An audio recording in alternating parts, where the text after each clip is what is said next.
having said that, I would like to, first of all, to tell you how happy and honored we are that Dr. Salehi is with us. He is the chair of the Atomic Energy Organization of Iran and also a vice president of Iran, of the Islamic Republic of Iran. He has been before the foreign minister and he has been dealing with the nuclear issue since the very beginning. We had a long period of time where the nuclear issue has been debated, and I think at the end we had this positive conclusion. And the thing that I would like kindly ask to Dr. Salehi is to give us his view, synthetic view of all the process. What have you learned? What are the problems ahead? And essentially, how does he see the future of relation between Iran and the other partner of the P+1, the P5+1 negotiation? Again, it's such an honor for us to have such an illustrious personality, and I give the floor without any further delay. Thank you, Paolo. Bismillah ar-Rahman ar-Rahim. Mr. Chairman, Excellencies, ladies and gentlemen. To begin with, I'm delighted for being here among you. At the same time, I would like to express my thanks to the organizers for providing this opportunity. Based on my personal past experiences and current position as the head of the Atomic Energy Organization of Iran, as well as a member of the negotiating team in recent talks with 5+1 on the issue of Iran's nuclear program, I have clearly witnessed how the approach of confrontation and conflict turned gradually into an approach of engagement and interaction. Therefore, I will argue how the views and approaches have evolved in this process and will share with you the lessons learned. As you all may know, Iran's nuclear program came to the fore of international attention when it was alleged that some ongoing activities of Iran in the field of uranium enrichment were undertaken without the supervision of the International Atomic Energy Agency. However, no legally acceptable explanation was presented verifying the above claim. In spite of this, the accusations continued, and Iran chose to enter into negotiations, first with the EU3 and later with EU3E3. As a gesture of goodwill, we even voluntarily suspended our enrichment activities for about 2.5 years. Moreover, our supreme leader's decree, fatwa, vividly declared that the production, accumulation, and the deployment of nuclear weapons is prohibited and is against the tenets of our religion. Despite all these, we continue to encounter a biased, security-oriented, and unfair treatment by a few countries, mainly the US, with whom Iran has had a long history of estrangement and mistrust. As a result of such discord, any political outlook of the US country towards Iran was affected by the zero-sum game paradigm, in which anything against Iran was considered as serving the interests of the US. Hence, the US remained defined by pursuing the zero enrichment policy and imposing the so-called crippling sanctions, which consequently left few options for Iran other than following the path of a strategic resistance and endurance, resembling a bending but not breaking palm in a stormy desert. Throughout this period, numerous rounds of negotiation were convened, whose main objective seemed to be an attempt to delay the settlement of the so-called Iran's nuclear files, rather than looking for an objective and fair solution in which our legal rights and capabilities would be respected. Hence, we were accused of illegal activities under the so-called alleged studies for a while, and possible military dimensions, TMD, for another.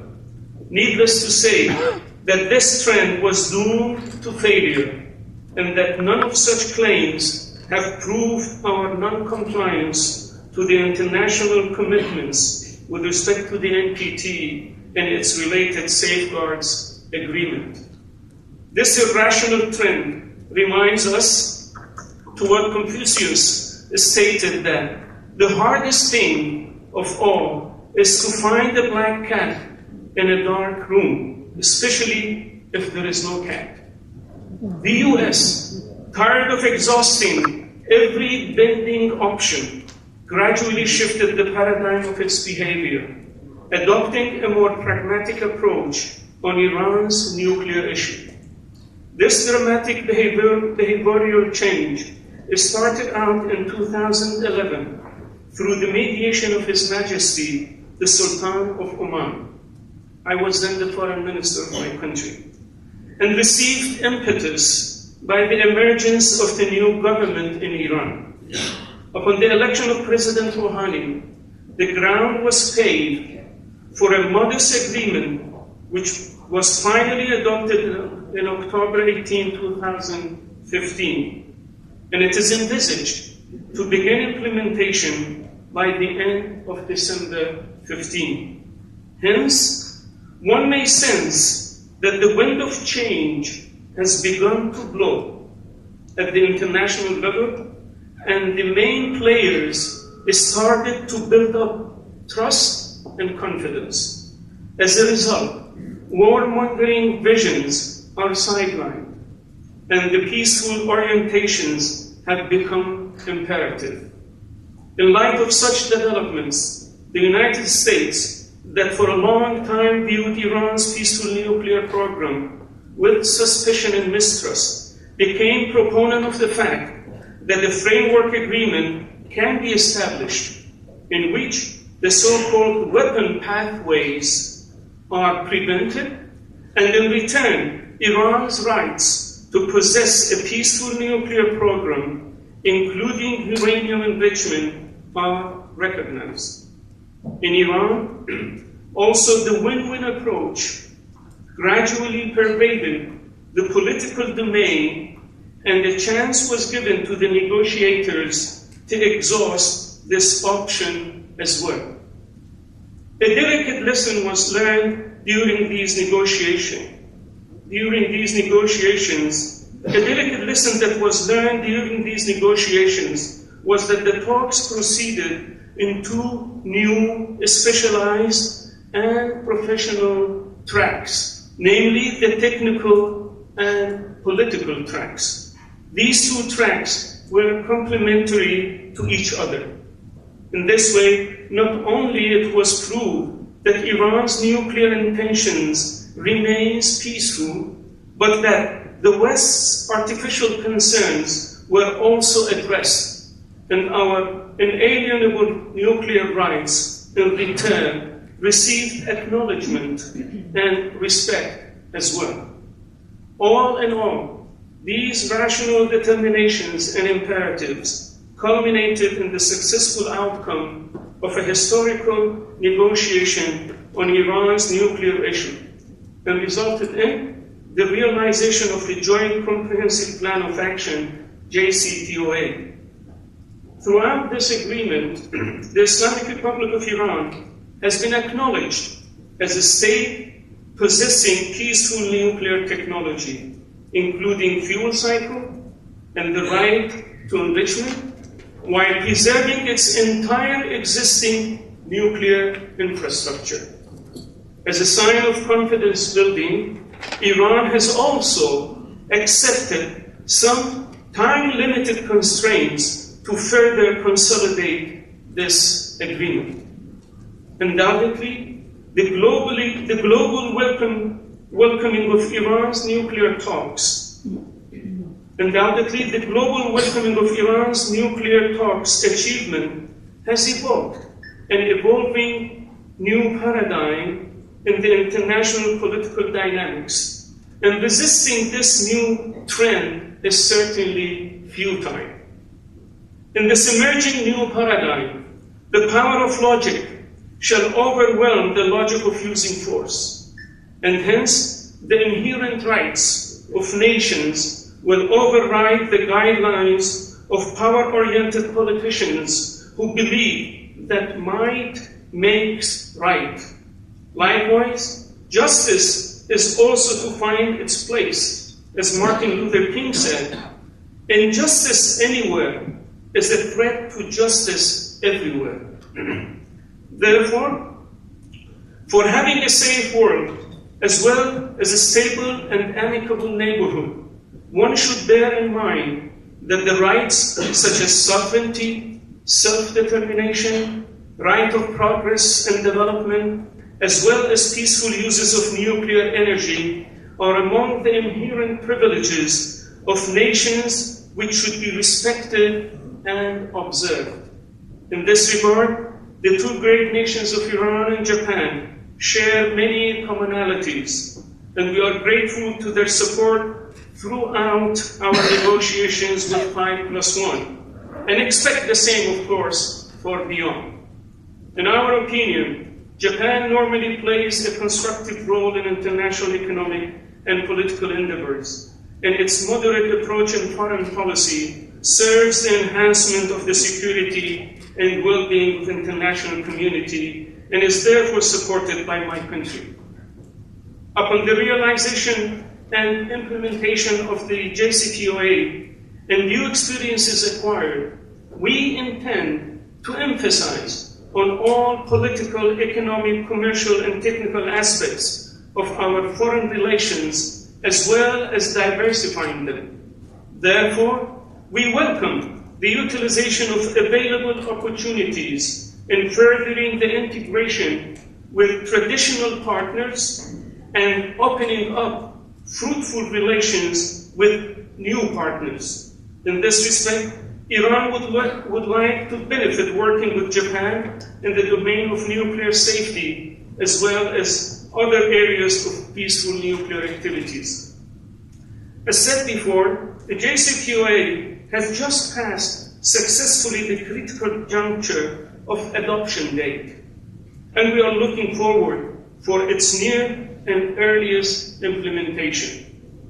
Among the mutual commitments are the important undertakings of exchange of enriched uranium with natural uranium, as well as the redesign and modernization of Arak Heavy Water Research Reactor. Our guidelines for the implementation of the JCPOA are alluded in the latest remarks of our Supreme Leader, emphasizing the removal of all ambiguities before embarking on its implementation. Before ending, I would like to touch base on the internationally shared principle of global disarmament efforts. We hereby urge the nuclear weapons states to uphold their commitments to meet their obligations envisaged in Article 6 of NPT. It is indeed very annoying to note that after the elapse of about half a century, the nuclear weapon states have not yet realized their commitments on disarmament. Moreover, we are the proponent of establishing a nuclear-free zone in the Middle East. This idea was initiated by my country in 1974 and has since been reiterated in NPT Resolution of 1995, as well as 2010 NPT Action Plan. Israel, which has not acceded to the NPT, is indeed the main obstacle in the implementation of this plan. and is considered to be a serious threat to the region's security. Last but not least, as we are now holding our event in a beautiful city, Nagasaki, that has bitterly experienced the disaster of nuclear bomb, I would like to express my heartfelt condolences and deep sorrow to the great nation and the government of Japan, as well as the families of the innocent victims and all peace-loving nations around the world. My country, as always, spares no effort in making a peaceful world free from nuclear weapons as well as other weapons of mass destruction. Let's wish for a world full of tranquility, compassion, and humanity. And thank you for your attention.